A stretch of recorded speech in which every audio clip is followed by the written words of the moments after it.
या ध्रुव महाराज से वशीभूत हो के भगवान को सामने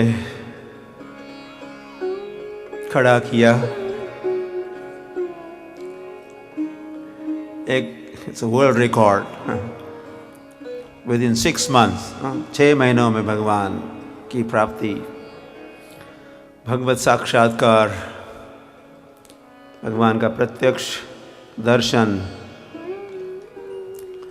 याची देही याची डोळा मराठी में कहते हैं। उसी शरीर में, उसी शरीर के आँखों से उन्होंने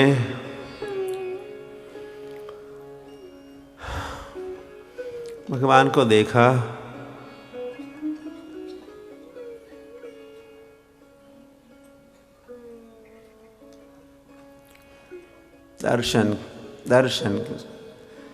दर्शन किया।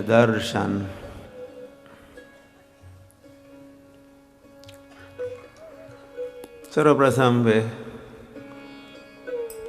अपने दिल, एक मंदिर है, अपने दिल के मंदिर में ही वे दर्शन कर रहे थे, उसी में तल्लीन थे। भगवान तो आके उपस्थित हो चुके थे।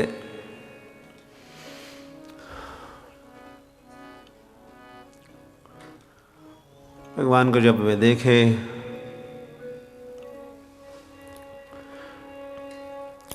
भगवान के चरणों का स्पर्श, भगवान को आलिंगन देना,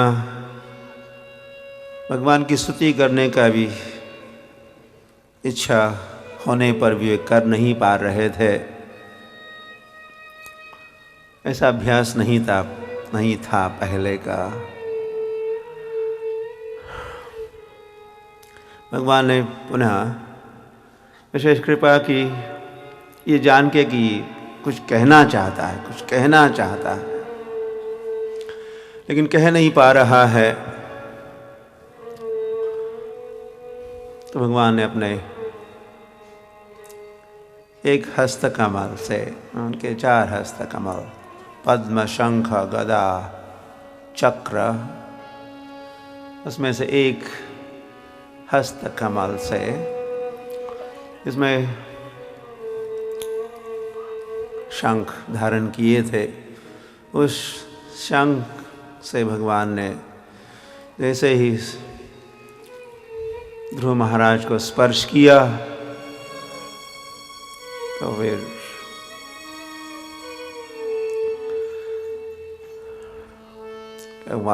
वाच फुटली असं म्हणा, वाचा तो फिर धड़ाधड़ फटाफट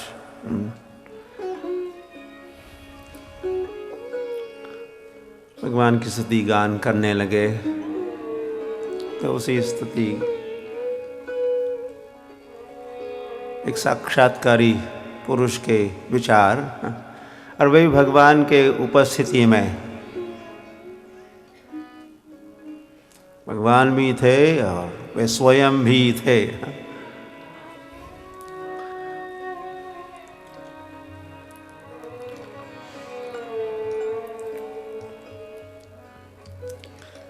वे एक नहीं हुए, वो अद्वैत नहीं हुआ, होता ही नहीं, वैसे संभव भी नहीं है हम भगवान बनने का।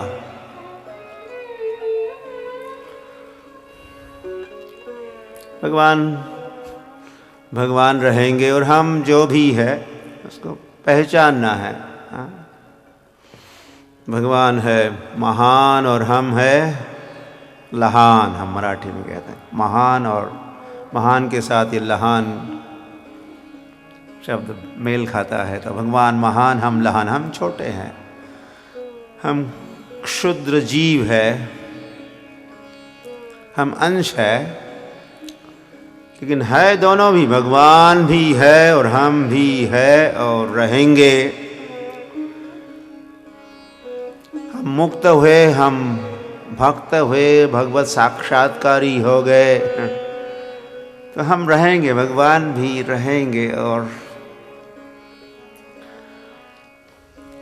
हम भक्ति करते रहेंगे। भक्त और भगवान का रिश्ता भक्ति के साथ जुड़ता है, इसको भक्ति योग कहते हैं। भक्ति योग, योग मतलब संबंध या लिंक। तो भगवान के साथ वाली हमारी जो लिंक या हमारा जो संबंध है वो स्थापित होता है भक्ति योग से। तो भक्ति भी शाश्वत है। जो भक्त और भगवान का जो नाता है, शाश्वत नाता, रिश्ता नाता है, उसको जोड़ देती है। आप कहोगे या तो इसी संसार में भगवान भी आए संसार में, या ध्रुव महाराज इस संसार में, तब तक वे दो अलग अलग है। भगवान भी और ध्रुव महाराज का शरीर है। हाँ, किंतु भगवान के धाम में भी जब जीवात्मा मुक्त आत्मा लौटता है तो वहाँ पर भी भगवान रहेंगे। भगवान रहते ही है अपने निज धाम में। गोलोक एव निवसति अखिलात्मभूत न तद्भासयते सूर्यो न शशांको न पावकः यद्गत्वा न निवर्तन्ते तद्धाम परमं मम। भगवान कहे न तद्भासयते, अर्जुन को कहे भगवान 15वें अध्याय में भगवान कहे न तद वहाँ पर न तद भासयते सूर्यो, मैं जहाँ रहता हूँ मेरे धाम में, मैं अभी वहाँ से यहाँ आया हूँ, प्रकट हुआ हूँ, अवतार लिया हूँ, लेकिन रहता हूँ मैं अपने नित्य धाम में, निज धाम में असंख्य परिकरों के साथ। वैसे अधिक लोग, अधिक जनता तो वह भगवान के धाम में है, या कम लोग हैं इस ब्रह्मांड में या इस भौतिक जगत में। जैसे कारागार में लोग बहुत कम संख्या में होते, कारागार के बाहर स्वतंत्र अच्छे नागरिक जो कारागार के बाहर होते हैं उनकी संख्या अधिक होती है। कारागार में कुछ मुट्ठी भर, कुछ गिने चुने। तो तद्वत ये संसार को कहा भी है, ये कारागार है। तो यहाँ की अपेक्षा भगवान के धाम में अधिक जीवात्मा है, वे मुक्त आत्मा है। हम भी वैसे आत्मा ही है, लेकिन यह हम बद्ध आत्मा है, बद्ध मुक्त। और जो भक्त बनते फिर वे मुक्त भी होते और भगवान के धाम लौटते हैं। तो भगवान न तद्भासयते सूर्यो न शशांको न पावकः, वो मेरा जो धाम है न शशांको, वह चंद्रमा की आवश्यकता नहीं है, न तो सूर्य की आवश्यकता है। वो मेरा धाम स्वयं प्रकाशित है, या उस प्रकाश का स्रोत मैं ही हूँ। वहाँ का चंद्र मैं हूँ, कृष्ण चंद्र। वहाँ का सूर्य मैं हूँ, कृष्ण सूर्य सम। या प्रभास्मि शशि सूर्ययो भी भगवान कहे थे गीता में। प्रभा अस्मि, प्रकाश हूँ। सूर्य का प्रकाश, चंद्रमा का प्रकाश मेरे कारण। मानो यह चंद्रमा और सूरज मेरे ही दो आँखें हैं। इसको जो खोलता हूँ मैं, तो संसार को प्रकाश देता हूँ, मैं दिखाता हूँ।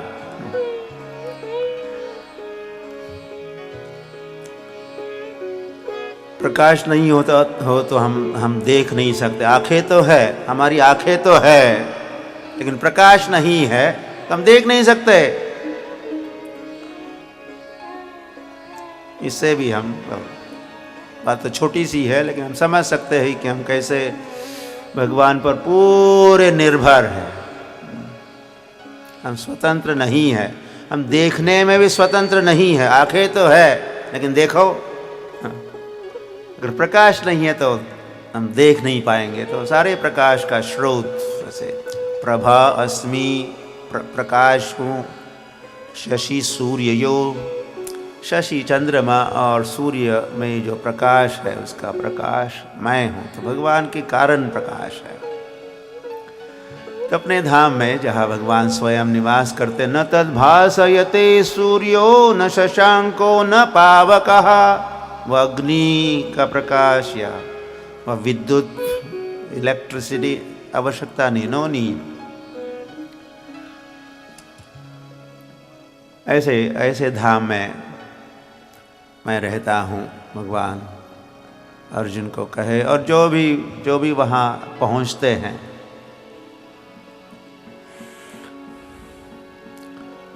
न निवर्तन्ते तद्धाम परमं मम, वो मेरा परम धाम है जहाँ पहुँचे हुए महात्मा आत्मा पुनः इस संसार में नहीं आते, नहीं लौटते। तो जो आत्मा वहाँ पहुँचते हैं तो भगवान के साथ वे रहते हैं। भगवान भी है, वे मुक्त शुद्ध आत्मा, महात्मा, पवित्र आत्मा, और उनका भी रूप रहता है। आत्मा का भी रूप है, परमात्मा भगवान का तो रूप है ही, सच्चिदानंद विग्रह। और जीव का भी अपना रूप है, जीव का रूप है, जीव का नाम है और फिर जीव का काम भी है। जो भगवान की सेवा, जो उसका धर्म है, वह निभाता रहता अपने धर्म को। जैसे ध्रुव महाराज प्रार्थना कर ही रहे थे, हृदये जागो हृदये मम। ध्रुव महाराज का प्रवचन सुनेंगे। कहाँ है ध्रुव महाराज, जिनको हम माइक्रोफोन दे सकते हैं? भागवत में है ध्रुव महाराज। ध्रुव उवाच, का ध्रुव उवाच, ध्रुव महाराज ने कहा। ध्रुव महाराज के वचन वैसे ये प्रवचन नहीं है, ये प्रार्थना है, स्तुति है, गौरव गाथा के वचन है। कुछ पश्चाताप, कुछ ठीक विचार नहीं रहे ध्रुव महाराज। हम और एक भगवान को नहीं, और ही कुछ मैं अभिलाषा लेके आगे बढ़ा। भगवान को प्राप्त करूंगा लेकिन इस उद्देश्य से, मुझे ऐसी पदवी जो मेरे दादा परदादा को भी नहीं प्राप्त है, तो वो विचारों से कुछ उनको पश्चाताप भी हो रहा है। तो ये सारे विचार और अपने साक्षात्कार, तो गॉड रियलाइजेशन, भगवत साक्षात्कार, तो भगवत साक्षात्कारी पुरुष कौन सी भाषा बोलता है,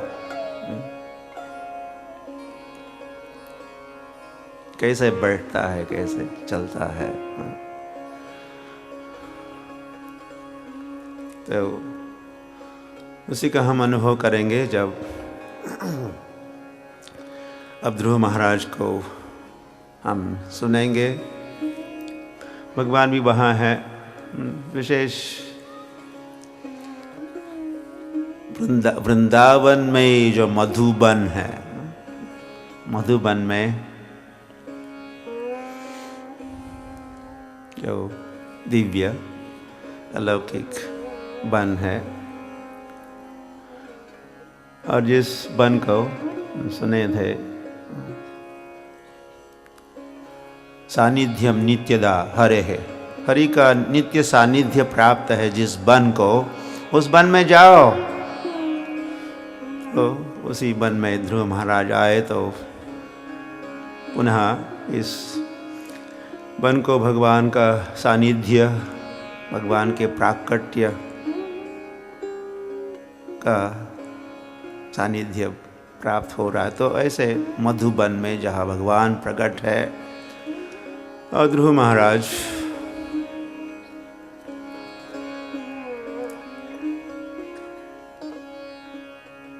कहेंगे ऐसे परिस्थिति में,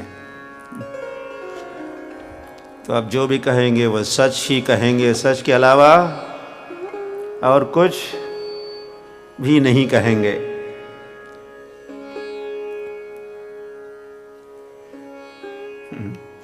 ऐसा हम लोग भी कभी कभी कोर्ट कचहरी में जाते हैं तो कहते हैं हाँ, जो भी कहूँगा सच ही कहूँगा, ऐसे कहते तो, लेकिन जैसे जो भी कहूँगा झूठ के अलावा और कुछ नहीं कहूँगा, सच कहता हूँ, झूठ के अलावा कुछ। ऑनेस्टली स्पीकिंग, फिर कहते हैं ऑनेस्टली स्पीकिंग।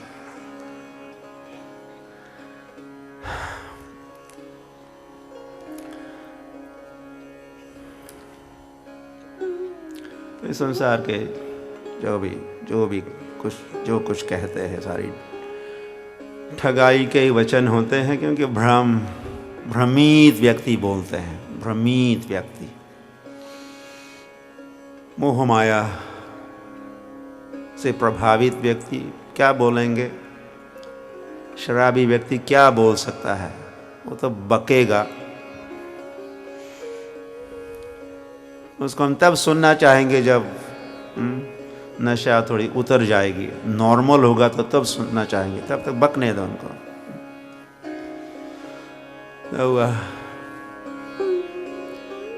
तो ध्रुव महाराज अभी मोह माया से मुक्त है, माया की नशा का गंध भी अभी नहीं रहा।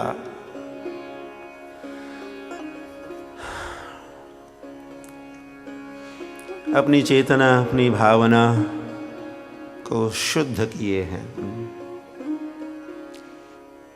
अपना अंतकरण शुद्ध है, पवित्र है। तपस्या का यही परिणाम होता है। तपो दिव्यम पुत्र का एन सत्वम यस्मा शुद्धेत ब्रह्म सौख्यम त्वम अनंतम। कपिल, नॉट कपिल, भगवान ऋषभदेव भगवान कहे, जब व्यक्ति साधक तपस्या करता है, कैसी तपस्या? तपो दिव्यम पुत्र का, हे पुत्रो, ऋषभदेव अपने 100 पुत्रों को संबोधित करके ये बात कह रहे थे। तो तपो दिव्यम पुत्र का एन सत्वम यस्मा शुद्धेत। ये तपस्या क्या करती है? यस्मा शुद्धेत, शुद्धिकरण होता है। तमो भाव, तम गुण से उत्पन्न भाव की शुद्धिकरण।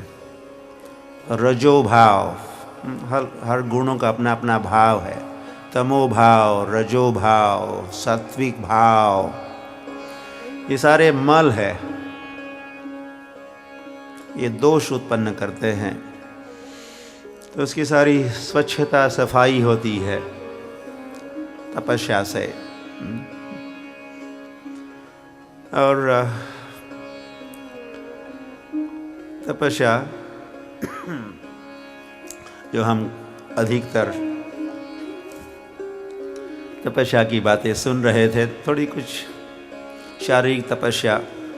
पहले 1 महीने में उन्होंने केवल 10 बार भोजन किया, केवल बेर ही खाते रहे। नेक्स्ट मंथ हर 6 दिनों में कुछ पत्ते ही खाते रहे। नेक्स्ट मंथ, 3rd मंथ हर 9 दिनों में। तो ये ये कुछ शारीरिक तपस्या, शरीर के स्तर पर तपस्या हो रही है, लेकिन केवल शारीरिक तपस्या अधूरी रहेगी। मानसिक और कायिक, वाचिक, शारीरिक, मानसिक, वाचिक तपस्या, मन से तपस्या, वाचा से तपस्या,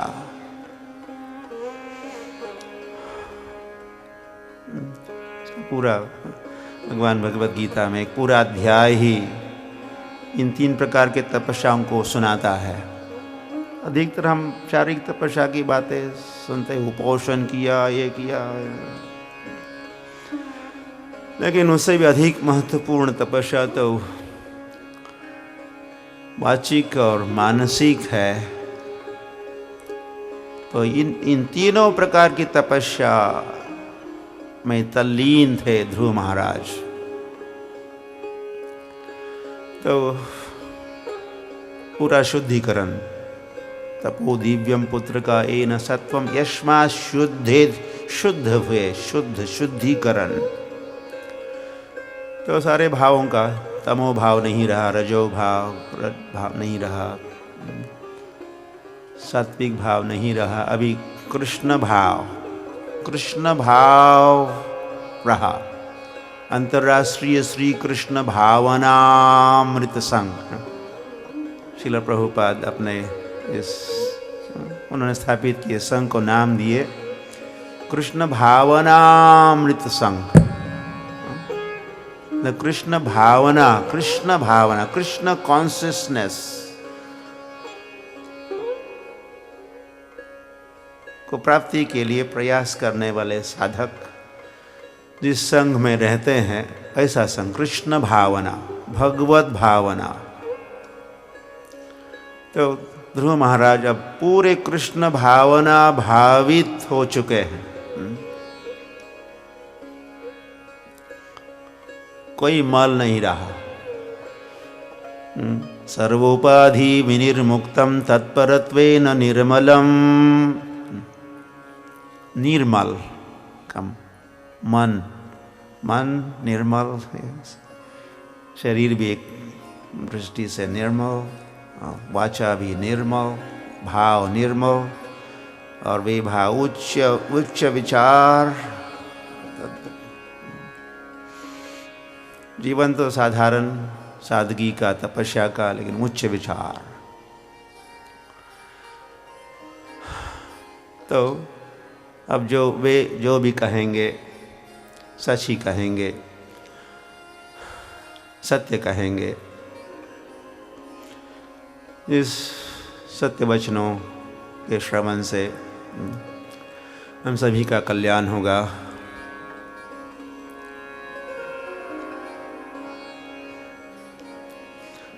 यो अन्तः प्रविश्य मम वाचम् इमां प्रसुप्तां संजीवयति अखिलशक्तिधरा स्वधाम्ना।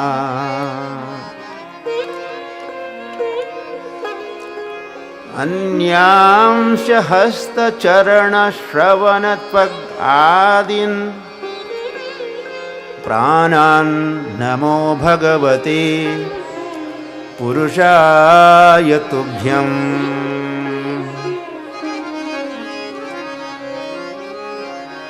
तो वह मुख से कह भी रहे हैं, नमो भगवते पुरुषाय तुभ्यम्। ओम नमो भगवते वासुदेवाय तो चल ही रहा था। साधना के अंतर्गत उस नाम का जप भी कर रहे थे। तो जिनका नाम उच्चारण किया, जिनका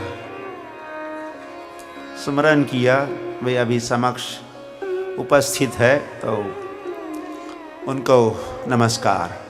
नमो भगवते पुरुषाय तुभ्यम। गोविंदमादि पुरुषम तम अहम भजामि, जैसे ब्रह्मा कहे। भगवान के चरणों में वे जब प्रार्थना कर रहे थे, तो ध्रुव महाराज कह रहे, हे भगवान, और आप पुरुष हो,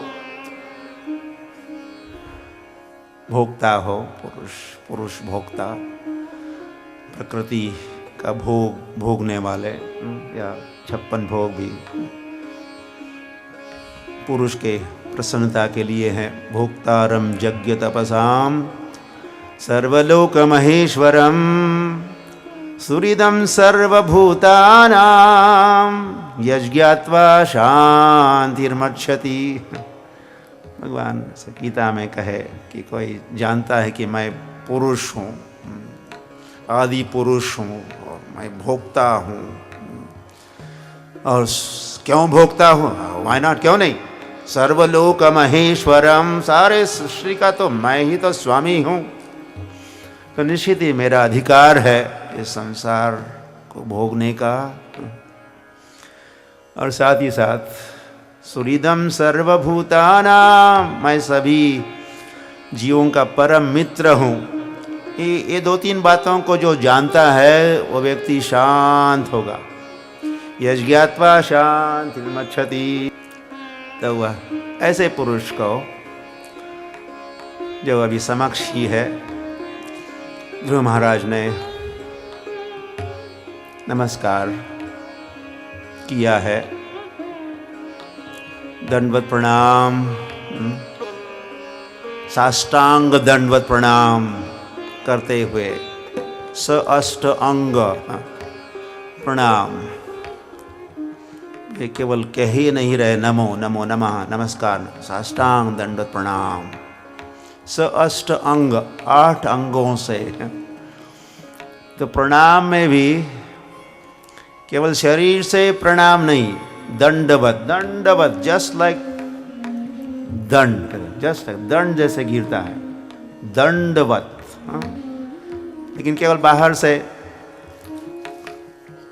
साष्टांग दंडवत प्रणाम में केवल हरि हरि हरि हरि, केवल शरीर से ही प्रणाम नहीं होता, मन बुद्धि अहंकार, ये जो सूक्ष्म शरीर है, साथ में आत्मा भी, और अभी मन बुद्धि अहंकार जो जिसका शुद्धिकरण हुआ है, जो स्वच्छ है, शुद्ध है, तो वो अंतःकरण, अंतःकरण मन बुद्धि अहंकार जो शुद्ध हुआ, साथ में आत्मा, ये अंतःकरण हुआ, अंतःकरण। तो आपने मेरे अंतःकरण में प्रवेश किया। वाचमिमां प्रसुप्तां, मैं पूरा सुप्त था या सोया था। संजीवयति, संजीव, आपने मुझे जीवन दिया। मैं मृत प्राय था, लगभग मृत ही था, मुर्दा था, लेकिन आपने प्रवेश किया मुझ में। अखिल शक्तिधरः, ऐसे आप अखिल शक्ति को धारण करने वाले, सारे संसार में जो भी शक्ति है उसके धारक, उसके स्वामी आप हो। वैसे इस संसार में 2 ही चीज़ें हैं, 2 ही है, एक भगवान है शक्तिमान और उनकी शक्ति है, तीसरी कोई बात नहीं है। या फिर कहते हम या तो भगवान है और फिर माया है, तो भगवान की शक्ति है माया। तो शक्ति में, शक्ति के अलग अलग नाम है सही, अंतरंगा शक्ति, मोटे मोटे नाम, अंतरंगा शक्ति, बहिरंगा शक्ति, और जीवात्मा बीच में, तटस्थ शक्ति बीच में, तटस्थ शक्ति। तो इस अंतरंगा बहिरंगा तटस्थ शक्ति के आप धारक, स्रोत हो। शक्तिधरः स्वधाम्ना,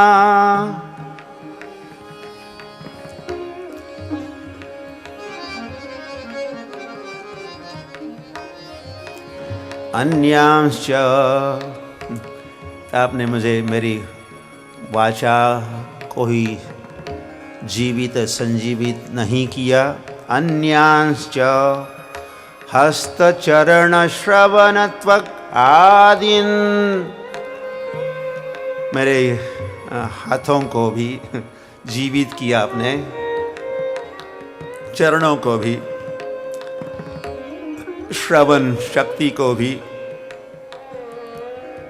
और त्वचा आदीन मतलब सभी आ गया। मेरे दूसरे शब्दों मेरे प्राण इंद्रिय, मेरे ज्ञान इंद्रियों में आपने प्रवेश किया।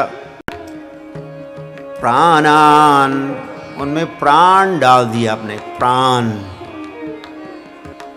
प्राणंती पुनंती शुभंती,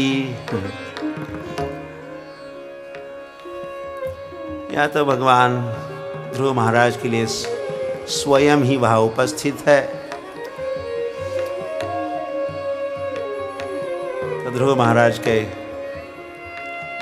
सारे अंगों में, अंतःकरण में, इंद्रियों में, ज्ञान इंद्रिय, ज्ञान इंद्रिय समझ, कर्ण एक ज्ञान इंद्रिय, नासिका ज्ञान इंद्रिय, आंखें एक ज्ञान इंद्रिय, इंद्रियों के विषय, इंद्रियों के विषय और फिर इंद्रिय। तो ज्ञान इंद्रिय, कर्म इंद्रिय जिनसे हम काम, हाथ पैर मुख और दो, ऐसे शरीर को कहाँ है। नवद्वारे पुरे गेहे, नवद्वारे पुरे गेहे,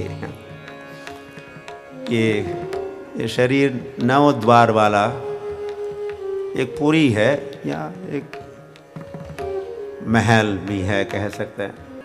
तो हुआ फिर पश्चिम द्वार, पूर्व द्वार, दक्षिण द्वार, अभी नहीं हम कहेंगे। तो अलग अलग इंद्रिय है, उसमें से कुछ द्वार भी बन जाते हैं इस पुरी के, जिसमें हम निवास करते हैं, आत्मा निवास करता है। देह में देही रहता, देह में देही, तो देही आत्मा है, देह ये शरीर है।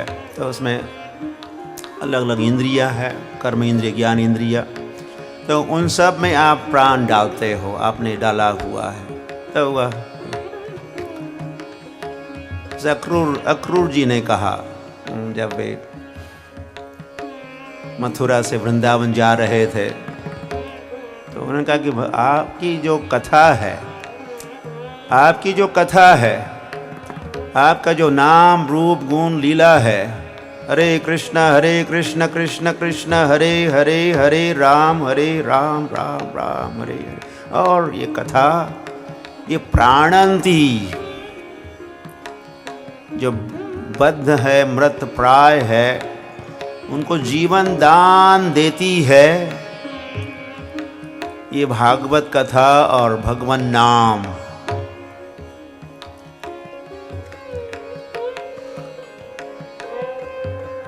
जीव जागो, एक गीत में कहा, जीव जागो, जीव जागो। गोरा चांद बोले, हे जीव उठो। तो प्रातः काल में जब हम उठते हैं तो शरीर तो जग जाता है, लेकिन आत्मा तो अभी तक सोई हुई है।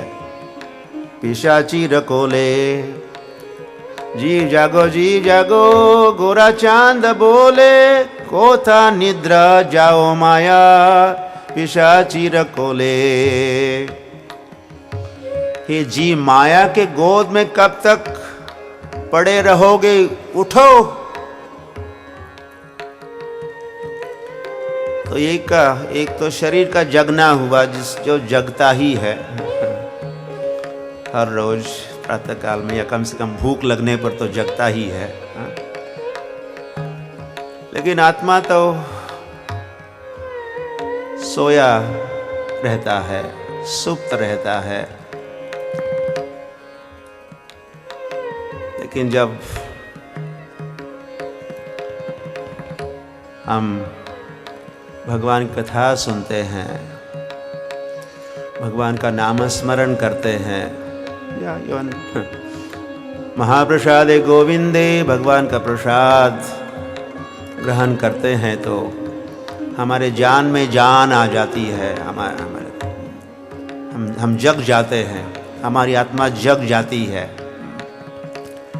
और फिर हमारी आत्मा सक्रिय होती है, भगवान की सेवा के लिए हम तत्पर या तैयार हो जाते हैं।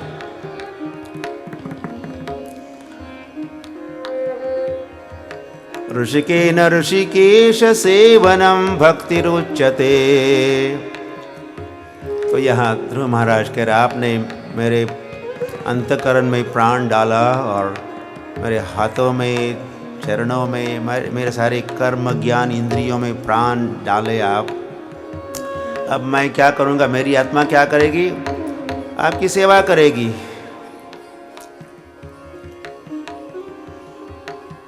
तो हमारी इंद्रियां जब भगवान की सेवा करती है तो उसी को भक्ति कहा है। ऋषिकेन ऋषिकेश सेवनम भक्ति रुच्यते। ऋषिकेन, ऋषिक मतलब इंद्रिय, ऋषिकेन मतलब इंद्रियों द्वारा। ऋषिकेश, ऋषिकेश की जो इंद्रियों के स्वामी है, भगवान का एक नाम ऋषिकेश है। क्यों भगवान का नाम एक ऋषिकेश है?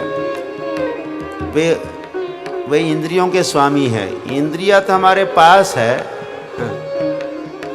हमें दी हुई है, लेकिन उनके स्वामी तो भगवान है। बस हमारे सारे अस्तित्व के स्वामी ही भगवान है। हमारे शरीर के स्वामी या मालिक भी वही है। तो फिर हमारे शरीर में जो इंद्रिया है उनके स्वामी तो वे होने ही चाहिए। इसलिए भगवान को ऋषिकेश कहते हैं। तो हमारी इंद्रियों पर भगवान का अधिकार है। ये हमारी इंद्रिया भगवान की सेवा के लिए है और जब हम अपने इंद्रियों का उपयोग भगवान की सेवा में करते हैं तो उसी का नाम भक्ति हो जाता है। ऋषिकेन ऋषिकेश सेवनम भक्ति रुच्यते, इसको भक्ति नाम मिलता है। तो ध्रुव महाराज कह रहे हैं, अब तक तो मैं मेरे शरीर या फिर मन भी या इंद्रियां भी उनका उपयोग नहीं करता था आपकी सेवा में, लेकिन अब प्राणान, आपने जैसे प्राण डाल दिया, ये जीवित हो गए मेरी इंद्रिया, तो अब मैं आपकी सदा के लिए सेवा करता रहूँगा। तो ऐसे ऋषिकेश को यहाँ पर पुरुषाय भगवती कह रहे, नमो नमः, मेरा नमस्कार स्वीकार कीजिए। आगे कहते हैं, एकस त्वमेव भगवन् इदमात्मशक्त्या मायाख्य उरुगुणया महत् आदि अशेषम् सृष्ट्वानुमिष्य पुरुषस् तत्सद् असद्गुणेषु नाना इव दारिषु विभावसु वत् विभासी। आप तो एक हो। अहम सर्वस्य प्रभवः, भगवान गीता, अहम सर्वस्य प्रभवः मत्तः सर्वं प्रवर्तते। शुरुआत में तो केवल भगवान की होते हैं, वे आदि पुरुष है या सभी के स्रोत है, और भगवान के अलावा और जो भी है वो भगवान की शक्ति है। मायाख्य, उसको नाम दिया माया। माया कहते, माया जो नहीं है वही है, या वही सब कुछ है, ऐसा हम समझते हैं। इसीलिए इसे उस माया को कहते हैं माया। सृष्ट्वा अनु विश्व पुरुषस्, तो भगवान यह इस संसार की कैसी सृष्टि होती है, ये सब ज्ञान, दिव्य ज्ञान हृदय प्रकाशित, ये सब ज्ञान का उदय भी ध्रुव महाराज के हृदय प्रांगण में मन में हो रहा है। इस संसार की सृष्टि कैसे हुई उसको वे समझा रहे। आप महाविष्णु के इतना सारा विस्तार से तो नहीं कह रहे, कुछ संकेत दे रहे हैं। महाविष्णु के शरीर से, उनके रोम रोम से कैसे अलग अलग ब्रह्मांड, अनंत कोटि ब्रह्मांड उत्पन्न होते हैं। फिर कैसे आप हर ब्रह्मांड में प्रवेश करते हो, उसका नाम, उस विष्णु का नाम फिर गर्भोदक्षय विष्णु हो जाता है।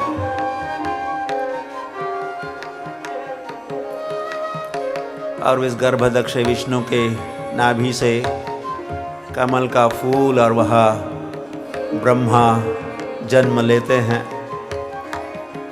और फिर और आगे की सृष्टि होती है।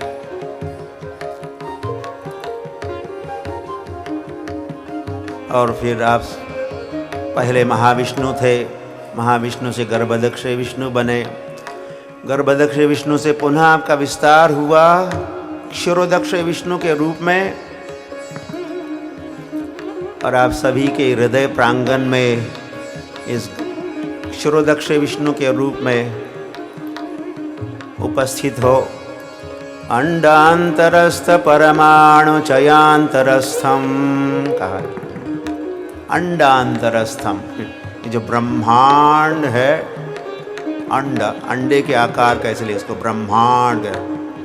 तो अंडांतरस्थ, तो ब्रह्मांड में गर्भोदक्षय विष्णु है। मानो गर्भोदक्षय विष्णु इस ब्रह्मांड के, इस विराट रूप के, सृष्टि के परमात्मा है। और फिर हम जीवों के भी हृदय प्रांगण में भगवान प्रवेश करते हैं परमात्मा के रूप में। और वैसे हर, जिसको हम कहते ही है, कण कण में भगवान।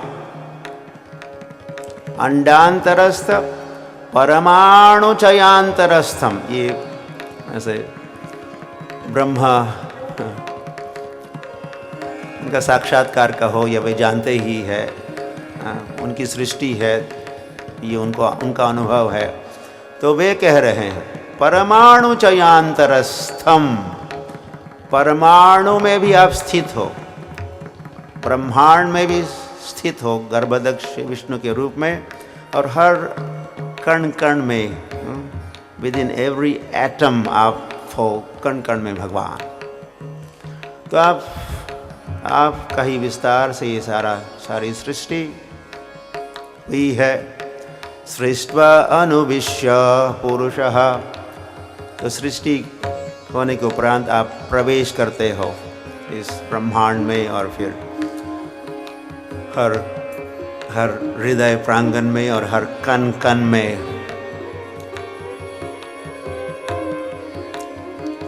श्रील प्रभुपाद वैसे तात्पर्य में लिखे हैं,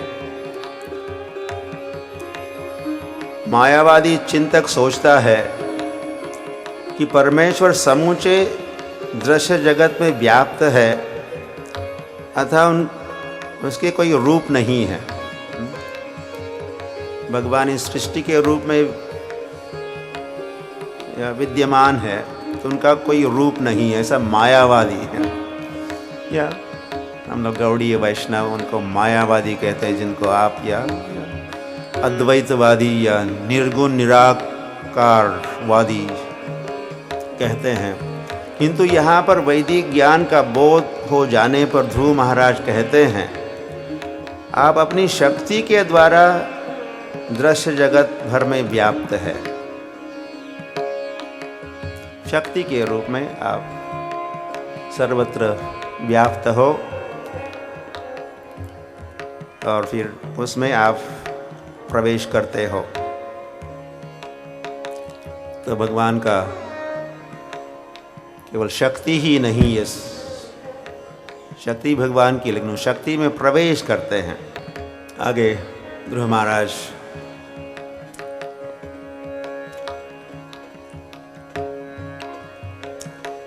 त्वत्तदया वयुना इदम् अचष्ट विश्वम् सुप्त प्रबुद्ध इव नाथ भगवत प्रपन्नः।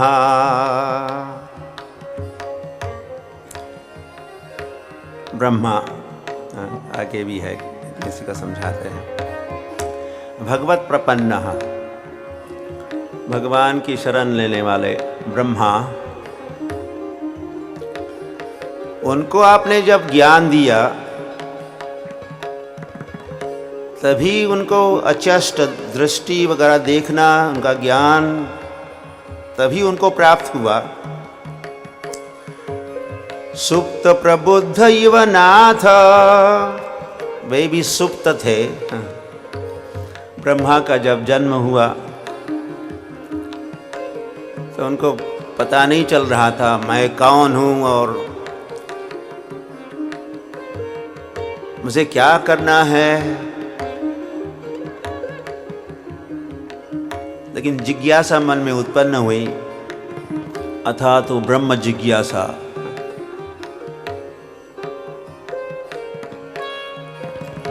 तो ब्रह्मा खोजने लगे प्रश्न का उत्तर, मैं कौन हूं और भी कोई है, मुझे क्या करना है। इन प्रश्नों के उत्तर ढूंढना चाह रहे थे। तो खोजते खोजते जिस कमल के पुष्प पर वे जन्मे थे, प्रकट हुए थे, तो उस कमल के पुष्प के नाल में भी उन्होंने प्रवेश किया और सर्वत्र खोज सर्वत्र अंधेरा था। तो दूर से उनको दो अक्षर सुनाई देते हैं। एक अक्षर था त, दूसरा अक्षर था प। तो तप तप तप तप तप तप, उनको मुझे तपस्या करनी चाहिए। तो पुनः वे कमल के पुष्प पर आके बैठे और तपस्या 1000 वर्षों तक उन्होंने तपस्या की, ध्यान किया। जैसे ध्रुव महाराज ने 6 महीनों तक तपस्या की और ध्रुव महाराज को जैसे ज्ञान हुआ, दर्शन भगवान ने दिया। ध्रुव महाराज कह रहे कि ब्रह्मा जी को आपने ज्ञान दिया, तभी उनको पता चला कि वे कौन है और उनको आगे क्या करना है, सृष्टि करनी है तो कैसे करनी है। ये सब ज्ञान आपने ब्रह्मा को दिया, उस भगवत प्रपन्न ब्रह्मा को। तस्या अपवर्ग शरणं तव पादमूलम विसर्मयते विस्मरयते कृतविदा कथम आर्तबंधो। भगवान को संबोधित कर रहे, आर्तबंधु, आर्तबंधु, दीन दुखियों के बंधु आप।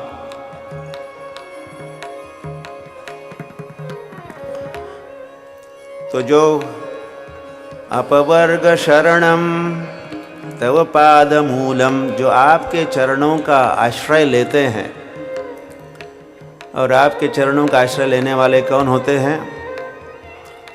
अपवर्ग शरणम, अपवर्ग, एक होता है पवर्ग, प फ ब भ म, ये जो 5 वर्ण हैं इसको प वर्ग कहते हैं। 5 वर्ग है, क वर्ग, च वर्ग, ट वर्ग, त वर्ग, क च ट त प, क ख ग घ, ट ठ ड ढ त थ द ध प फ ब भ। तो ये प वर्ग है तो हुआ। तो प मतलब परिश्रम। इस वर्ग वाले ये 5 अक्षरों से 5 अलग अलग बातों का संकेत होता था। प मतलब परिश्रम। इस संसार में लोग बहुत परिश्रम करते हैं। प वर्ग परिश्रम, इतना परिश्रम करते कि मुख से फेन निकलने लगता, फोम।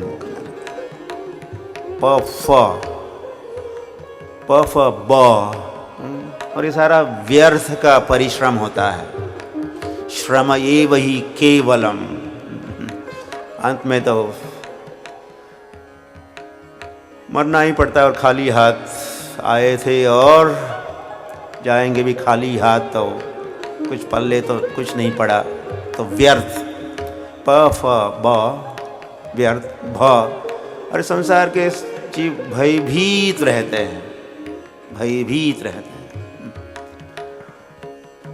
उसमें से मृत्यु का भय, कई प्रकार के भय इस संसार में, भय और चिंता। और अंत में कहा ही है प फ ब भ भय, और अंत में मृत्यु।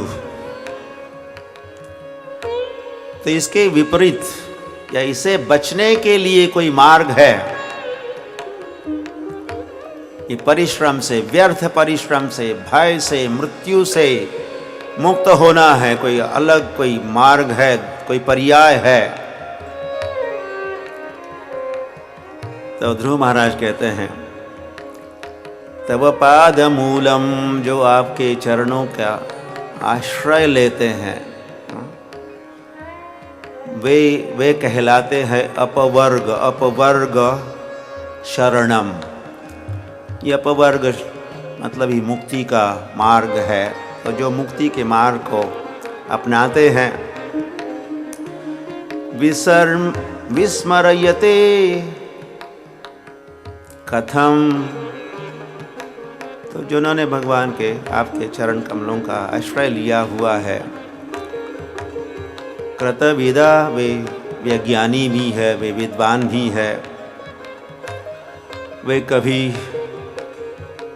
कभी भी किसी भी परिस्थिति में आपको भूलते नहीं, भूलेंगे नहीं। ये आर्त बंधो, और वे आपकी ओर आते हैं। ये अपवर्ग मंडली, अपवर्ग को अपनाए हुए भगवान गीता में कहे कौन कौन लोग उनके पास आते हैं। तो अर्थ जो दुखी है उनका नाम पहले भगवान लिए। अर्थो, अर्थार्थी, ज्ञानी, जिज्ञासु च भरतर्षभ। 4 प्रकार के लोग जिनको भगवान में से जनः सुकृतिनो अर्जुनः, इनको सुकृत, ये पुण्यात्मा भी उनको भगवान ने कहा है। 4 प्रकार के लोग मेरी शरण में नहीं आते। न प्रपद्यन्ते नराधमा मायया अपरित ज्ञाना आसुरीं भावमाश्रितम। एक सूची में कहे ये लोग मेरी शरण में नहीं आते। वो नराधम, माया ने जिनका ज्ञान चुराया है, वो आसुरी प्रवृत्ति के न प्रपद्यन्ते, मेरी शरण में नहीं आते। और उनको भगवान के दुष्कृतिना, ये दुष्ट है। और फिर आगे भगवान के सुकृतिना, जो सज्जन है, जो पुण्यात्मा है, मेरी ओर आते हैं। और वे हो भी सकते कैसे? और तो दुखी हो सकते हैं।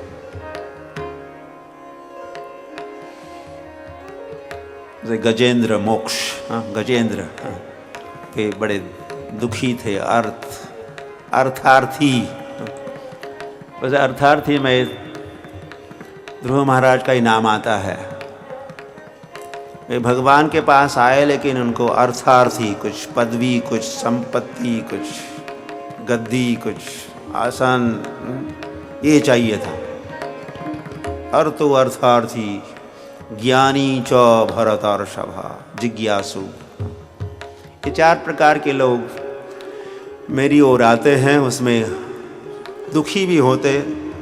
इसीलिए ध्रुव महाराज के आर्त बंधु या अर्थार्थी बंधु या जिज्ञासु बंधु, जो जिज्ञासु है उनके आप बंधु हो। ज्ञानी, कुछ ज्ञान है, ऐसे लोग मेरी ओर आते हैं, उनके बंधु।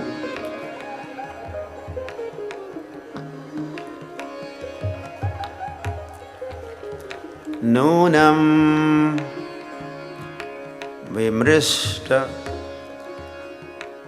मतयः तव मायया ते ये त्वां भवाप्यय विमोक्षण अन्य हेतुः। तो कुछ लोग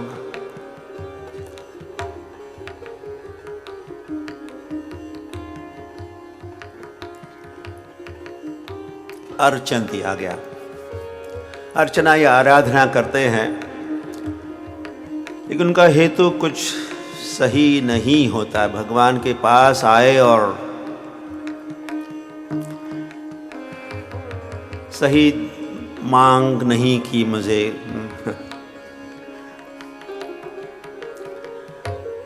भगवान तो वांछाकल्पतरुभ्यश्च, भगवान वांछाकल्पतरु है, हमारे इच्छा की पूर्ति कर सकते हैं। लेकिन हमको सही इच्छा भी तो करने आना चाहिए, ये सीखना चाहिए, क्या मांगना चाहिए, क्या नहीं मांगना चाहिए। चैतन्य महाप्रभु ने कहा, भगवान से प्रार्थना करो, न धनम न जनम न सुंदरीं कवितां वा जगदीश कामये।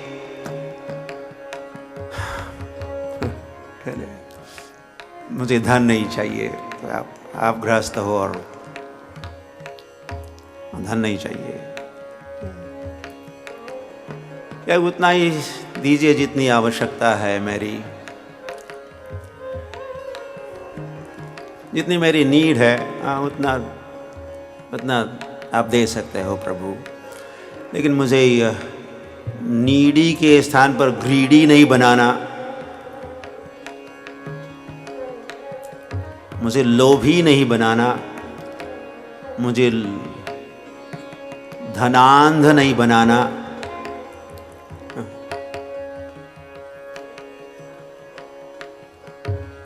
फिर उसका कोई अंत ही नहीं। जैसे भगवान वट्टु वामन के रूप में जब गए उस यज्ञशाला में, और क्या वो सभी को दे रहे थे, सब ब्राह्मणों को मुंह मांगा इनाम या पुरस्कार दे रहे थे। तो आप को क्या दे सकते हैं? तो भगवान को 3 पग भूमि दीजिए मुझे, बस। मैं तो सारे ब्रह्मांड का स्वामी हूँ, मैं बहुत कुछ दे सकता हूँ, आप केवल 3 पग भूमि मांग रहे हो। ठीक है, पर्याप्त है, पर्याप्त इतना ही दीजिए। और फिर वहाँ भगवान कहते हो 3 पग भूमि में अगर मैं प्रसन्न नहीं रहूँगा और चाहिए, तो फिर ये सारा संसार भी प्राप्त हुआ तो भी मैं, और भी कोई संसार है क्या? चाहे सोचूंगा और भी कोई संसार है क्या?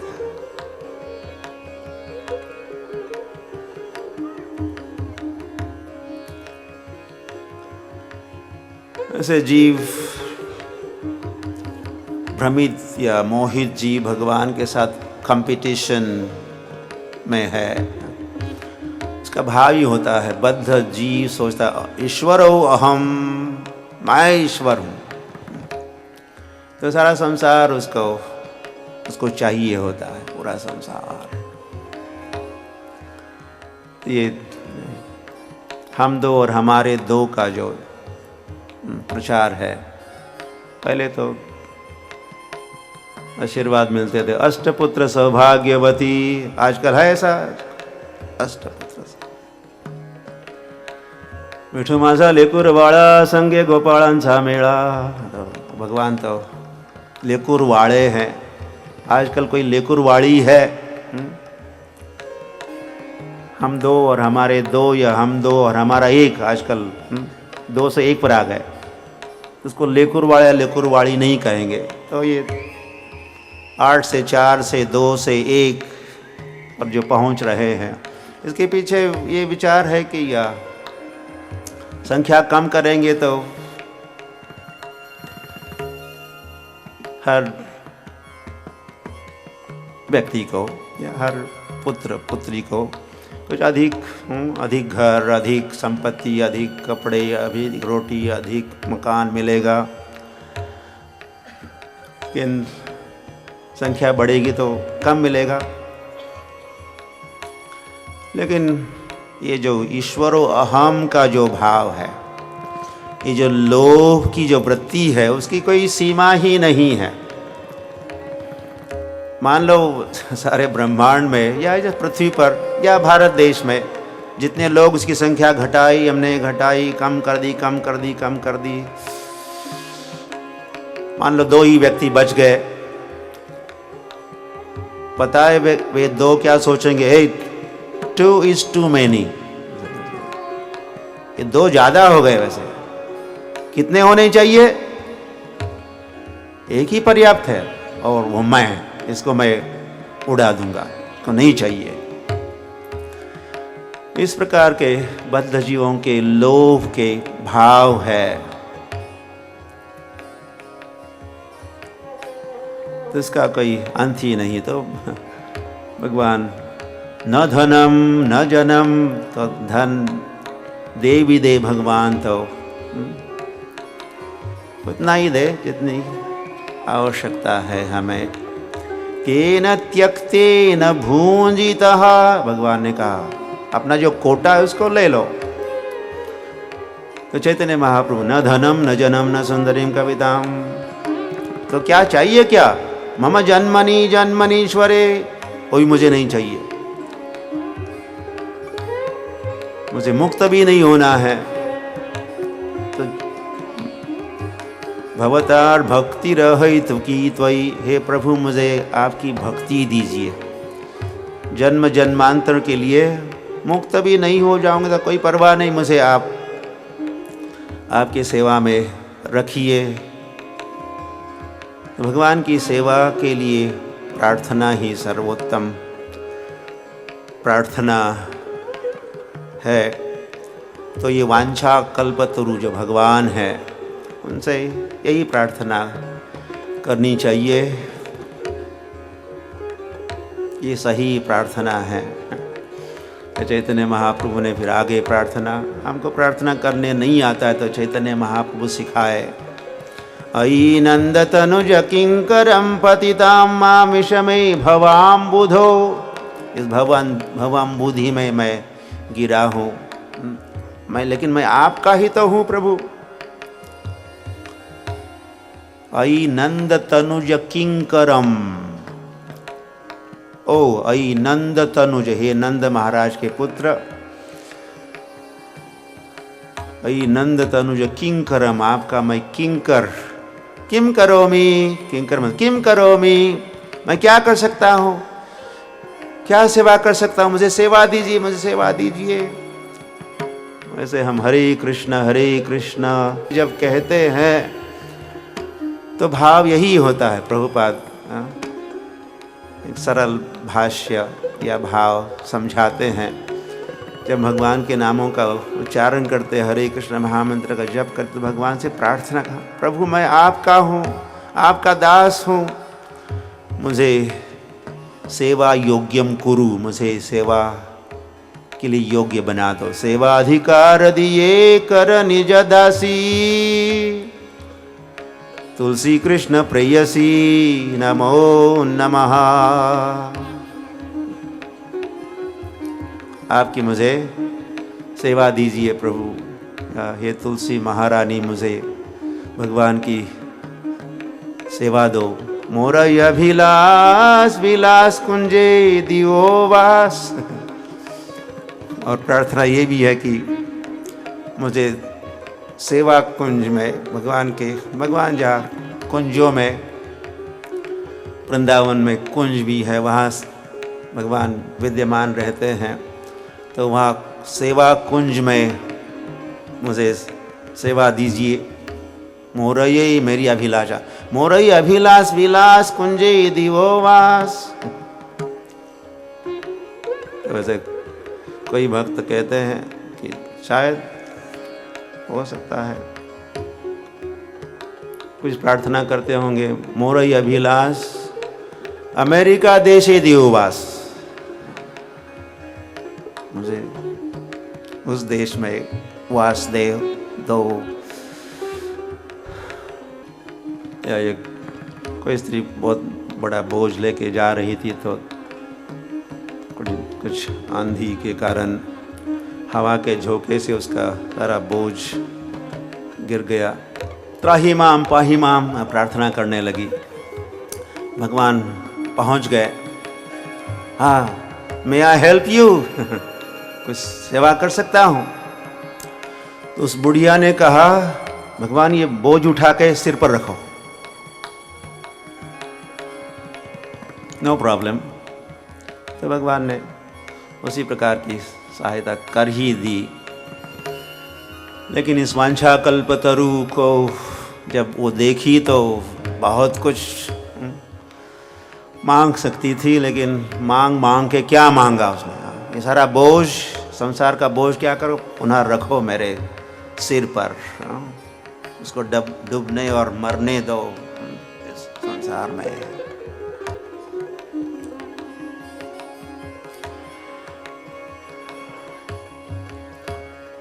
तो भगवान से गुणोप उपभोग्यम इच्छन्ति यत् स्पर्शजम निरयेपि नृणाम। अज्ञानवश लोग उस वांछा कल्पतरु भगवान श्री कृष्ण से, जो सर्वलोक महेश्वरम है, क्या नहीं वे मम सर्वदेव देव, वे सब कुछ है, वासुदेव सर्वमिति, और अनंत कोटि ब्रह्मांड नायक भगवान जो है,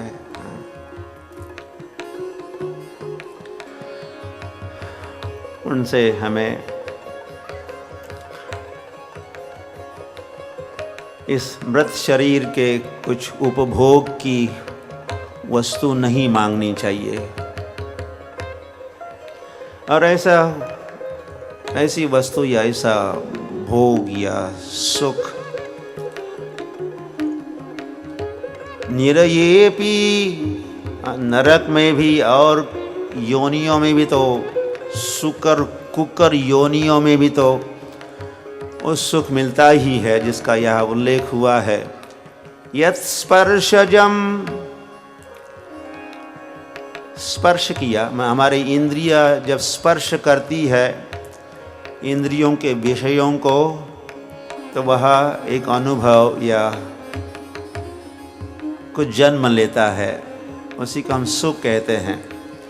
यही संस्पर्श जा भोगा, भगवान ने कहा। हमारी इंद्रियों ने कुछ इंद्रिय के विषय से स्पर्श हुआ, स्पर्श संस्पर्श, केवल दूर से ही देखा नहीं, या संस्पर्श बढ़िया स्पर्श या किया, इंद्रियों ने स्पर्श किया, आलिंगन किया, देखा या सूंघा बढ़िया से, तो होता क्या है, यही संस्पर्श जा भोग उत्पन्न होता है, एक सुख, इंद्रिय सुख मिलता है। लेकिन ऐसा इंद्रिय सुख तो जो भी देहधारी है, हम ही नहीं, मनुष्य ही नहीं, जितने देहधारी जीव है सभी योनियों में, उन सभी योनि में उनको वो स्पर्श इंद्रियों का स्पर्श हुआ तो उनको भी तो सुख मिलता ही है।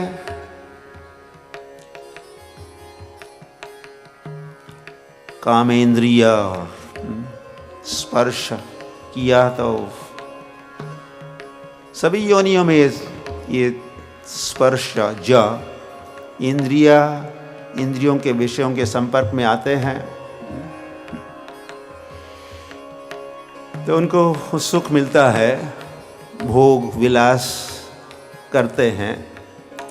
लेकिन भगवान कहे हैं या बुद्धिमान लोग जानते हैं, यही संस्पर्शजा भोगा दुख योनय एवते, जिससे हमें सुख मिला उसी से हमें दुख मिलता है। हमारे सुख ही हमारे दुख का कारण होता है।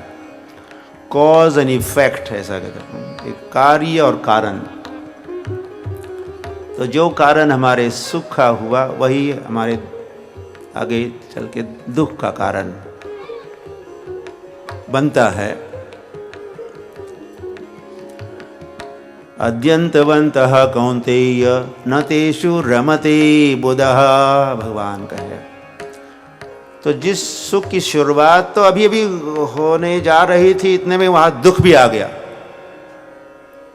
तो ये आदि और अंत, अद्यंत आदि अंतवत, ये जो घटनाएं कार्य ये परिणाम जो है, न तेषु रमते बुधः, जो बुद्धिमान लोग हैं ऐसे सुख, ये दुनिया सुख दुख का मेला, ऐसा कोई गीत गाते हैं, हम नहीं गाएंगे अभी।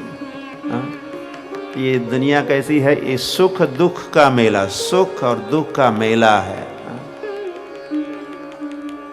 और हर व्यक्ति को दोनों मिलते हैं, सुख मिलता है दुख मिलता है, सुख मिलता है दुख मिलता है, सुख। तो ऐसा सुख और दुख तो हर योनि में मिलता है। तो वह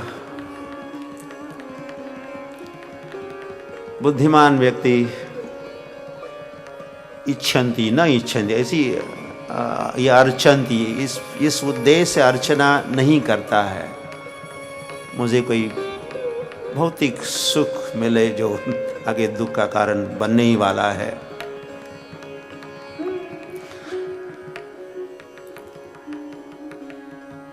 और हर योनि में वैसे व्यक्ति जिस योनि में जिस शरीर में सोचता है यही ठीक है, मैं जहाँ हूँ यही ठीक है, क्योंकि उस बात को सुख मिल ही रहा है। एक समय इंद्र को बृहस्पति शाप दिए, तुम सुकर योनि को प्राप्त करो। तो इंद्र बन गए सुअर बन गए, इंद्र सुअर बन गए।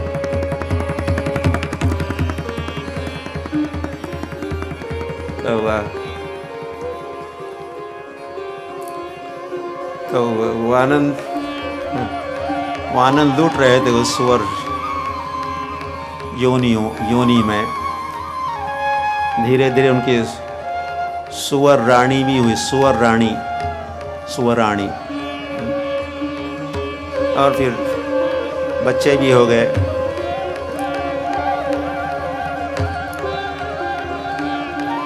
और लेकुर वाली कई सारे। हम तो हमारे दो वहाँ नहीं चलता है, वहाँ तो पूरी बटालियन चलती है।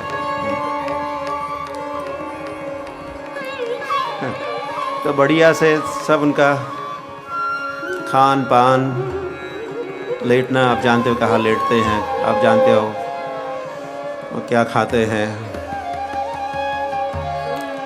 लेकिन आप जो हलवा खा के हमें जो सुख मिलता है, और हमने खाया हलवा और उसका जो परिणाम निकला जिसका हम विसर्जन करते हैं, तो इतने में सुअर वहाँ पहुँच जाता है, कभी कभी गर्मा गर्म टेक अवे। तो वो विष्टा जो है शुक्रेर विष्टा, या ये विष्टा मनुष्य की विष्टा, तो उसको उतना ही सुख मिलता है जिसको हमें हलवा खाने में, या जो हम पूड़ी या जो भी हम खाते हैं उसका वो सुख है, उसका वो हलवा है, वो उसकी पूड़ी है।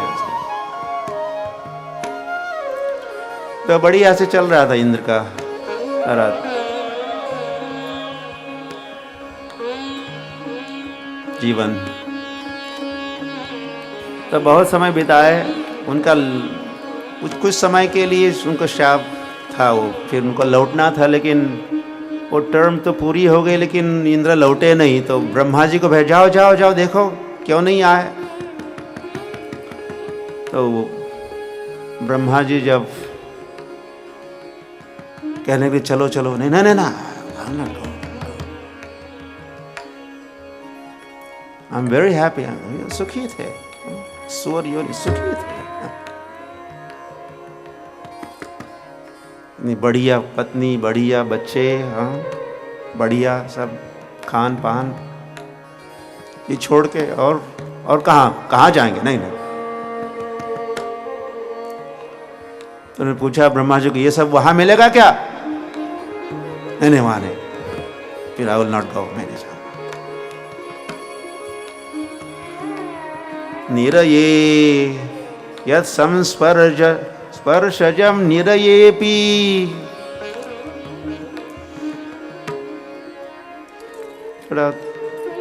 हम थोड़ा आगे बढ़ रहे हैं रफ्तार से, लेकिन पर और भी विचार करेंगे तो समझ में आ सकती है बातें, क्योंकि ध्रुव महाराज जो भी कह रहे हैं सत्य ही कह रहे हैं, और इसको अगर समझेंगे तो हमारा परम कल्याण होगा, हम भी मुक्त होंगे, भक्त होंगे।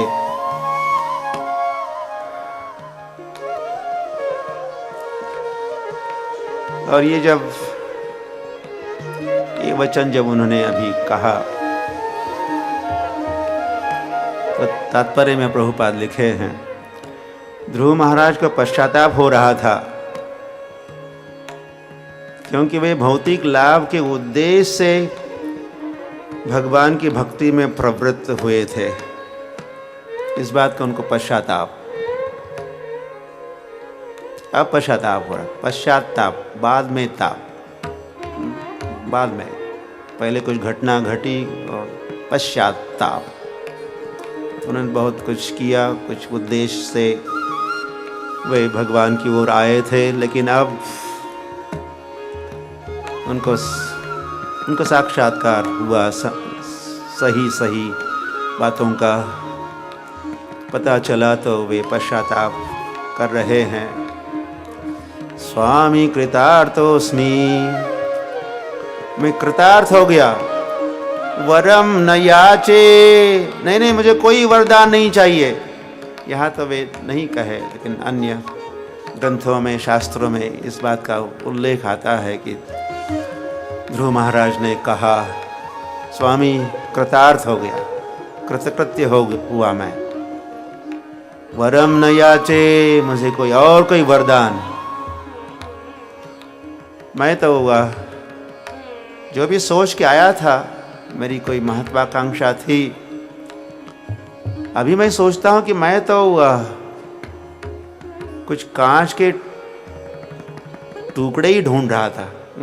या जब कभी एक्सीडेंट वगैरह होता तो कई सारे टुकड़े, कांच एवरीवेयर, सब जगह कांच, टूटे फूटे कांच के टुकड़े मैं खोज रहा था, लेकिन आप आज मुझे मिले, आप मुझे मिले तो आप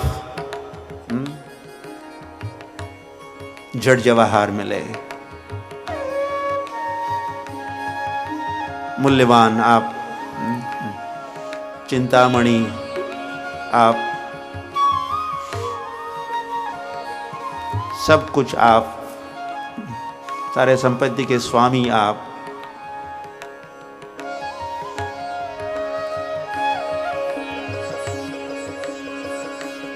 और वरम न याचे, मुझे वर नहीं चाहिए। तो ये अर्थार्थी, अर्थो कोई दुखी, या अर्थार्थी कोई अर्थ की अभिलाषा भी लेके कोई भगवान के पास आता है तो भगवान के सानिध्य से, संग से, के नामोच्चारण से फिर जो भौतिक आशा आकांक्षा थी वो मिट जाती है। जैसे यहाँ हम देख रहे ध्रुव महाराज के एक ज्वलंत उदाहरण है। तो भगवान के पास आना चाहिए, जैसे भी हम हैं भगवान के पास आओ। भगवान को कुछ मांगना नहीं जानते तो मांगो जो भी विचार है।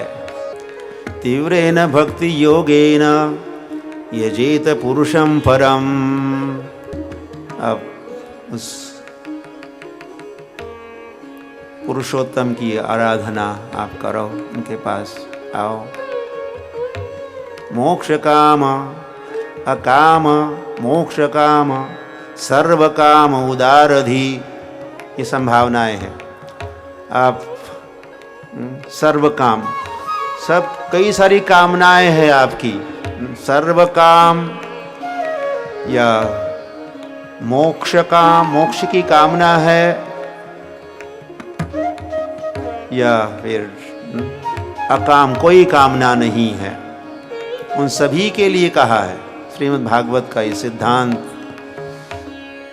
है कि आप भगवान के पास जाओ। यजेत पुरुषं परम।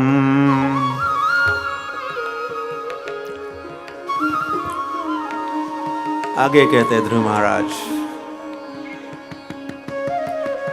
या निवृत्तिस्तनु भृतां तव पाद पद्म ध्यानात् भजन जन कथा श्रवणेन वा स्यात्।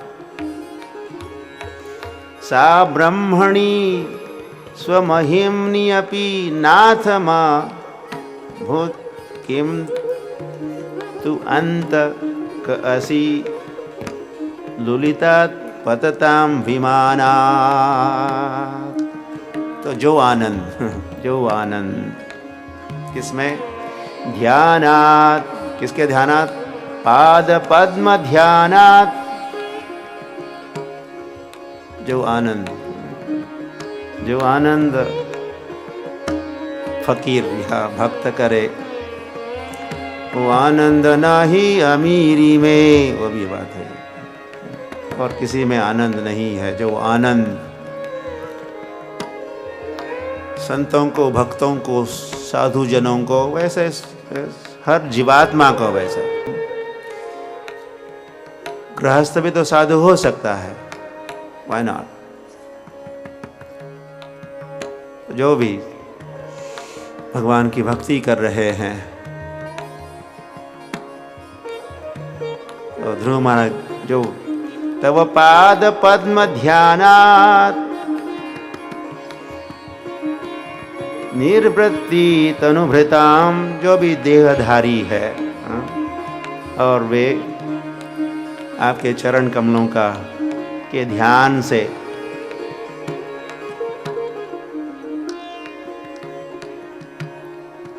कथा श्रवणेन वा भवज्जन कथा श्रवणेन वा स्यात्। तो जो आनंद आपके कथा श्रवण में है, कथा श्रवण में, स्वादु स्वादु पदे पदे जो आस्वादन भगवान की कथा में है, और भगवान कथा में कितना स्वाद या सुख या आनंद है, जितना भगवान में है। भगवान की कथा और भगवान में कोई अंतर नहीं है। तो भगवान के कथा में जो आनंद, भगवान के नाम में जो आनंद, नामानंद, नामानंद, भजनानंद, ये श्रवणानंद, उसमें आनंद ही आनंद है।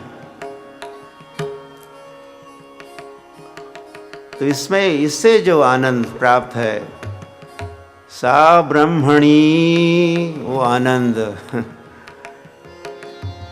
निर्गुण, निराकार, के सिद्धि में या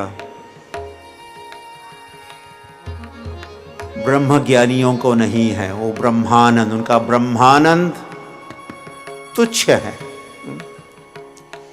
भगवत कथानंद, भगवत कीर्तनानंद, मतलब भगवान में जो आनंद है वो आनंद ब्रह्म में नहीं है, या ब्रह्मानंद में नहीं है, या किसी में भी नहीं है। स्वर्ग आनंद, स्वर्ग में पहुंच गए तो उसमें भी आनंद नहीं है। ध्रुव महाराज कह रहे कि वो स्थिति शाश्वत नहीं है। कोई भुक्ति कामी, मुक्ति कामी, सिद्धि कामी सकले अशांत, कृष्ण भक्त निष्काम अतैव शांत। ये भुक्ति कामी, भोग की कामना, और इसके लिए फिर कुछ यज्ञ, कुछ विधि विधान, स्वर्ग प्राप्ति, ये भुक्ति कामी कहते हैं, कामी या कर्मी कहते, कर्मी। खुद का कर्म करो, उसका फल खुद ही भोगो, उसको कर्मी कहते हैं, कर्मी।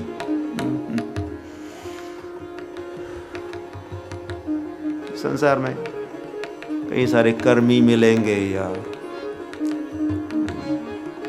क्या कहा उन्होंने, ऋणम कृत्वा घृतम पिबेत यावत् जीवेत सुखम जीवेत, ऐसा भी एक प्रचार है। चारवाक परंपरा, चारवाक वे भी अपने प्रकार के ढंग के मुनि थे। यावत् जीवेत सुखम जीवेत, जब तक जीते हो सुख से जीवो।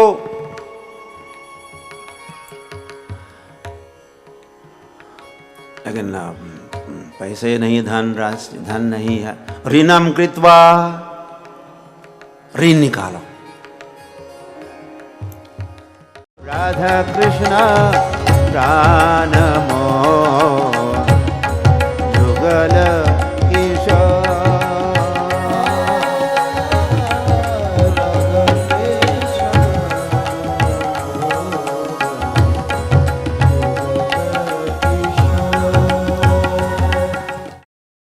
राधा कृष्ण प्राण मोह जुगल किशोर, राधा कृष्ण प्राण मोह जुगल किशोर। जीवन मरण गति हर नहीं मोह, जीवन मरणे गति हर नहीं मोह। राधा कृष्ण प्राण मोह, मेरे प्राण धन है।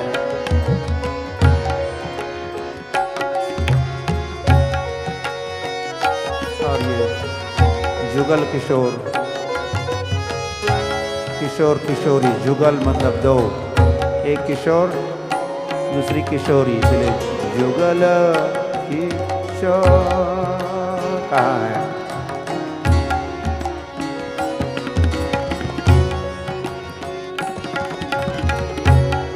श्याम गौरी अंगे दीवो चंदनेर गंध, श्याम गौरी अंगे दीवो चंदनेर गंध। श्याम गौरी राधा,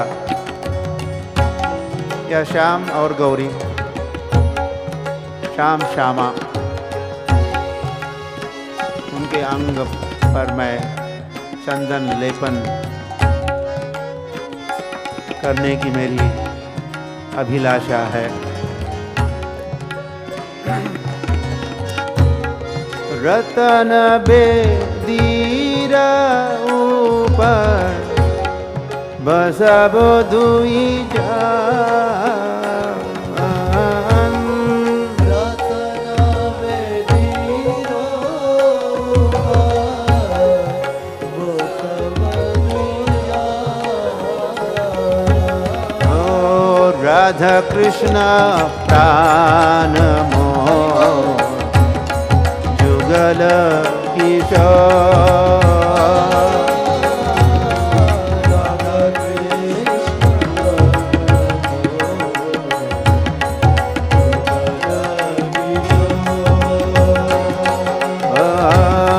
राधा कृष्ण प्राण मोर जुगल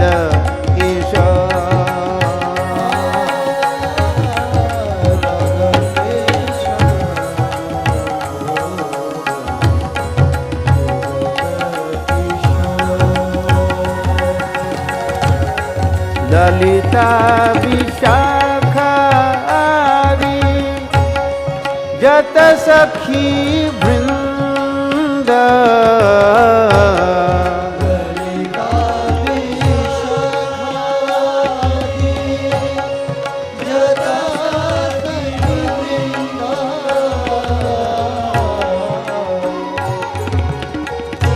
राधा कृष्ण की सेवा में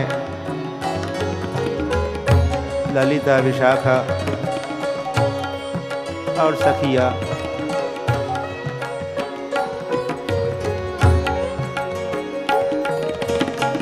तल्लीन है। तो मैं जब पहुंचूंगा तो उनकी आज्ञा से मैं सेवा को, वो जो भी कहेगी मैं सेवा करूंगा।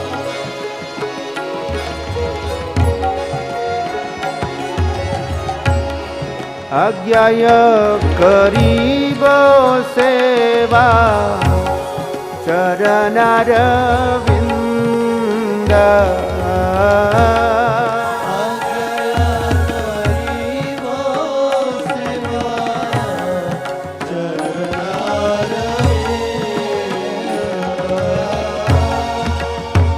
ये गीत ध्यान ही है।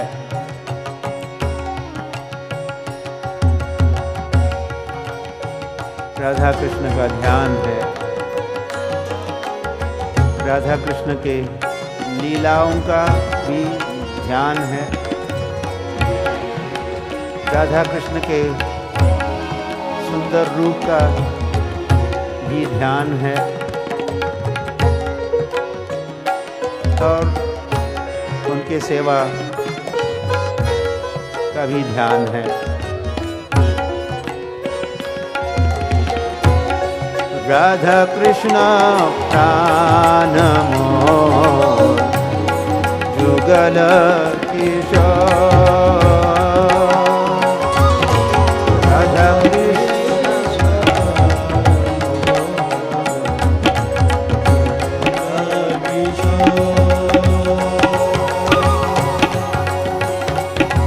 राधा कृष्ण प्राण मोर जुगल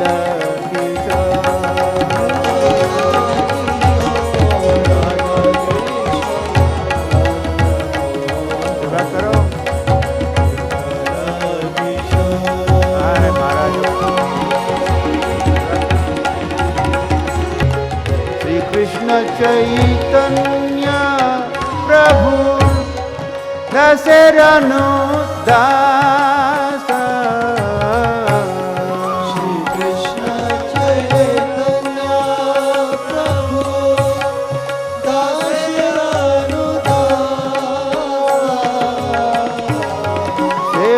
सेवाभिलाष कोरे नरोत्तम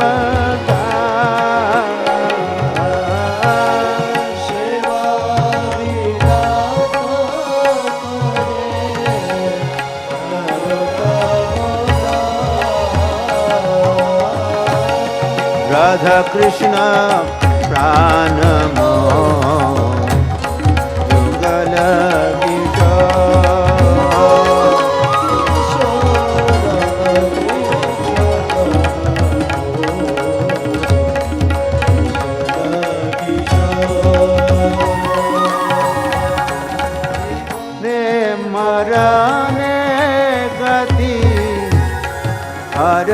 नाही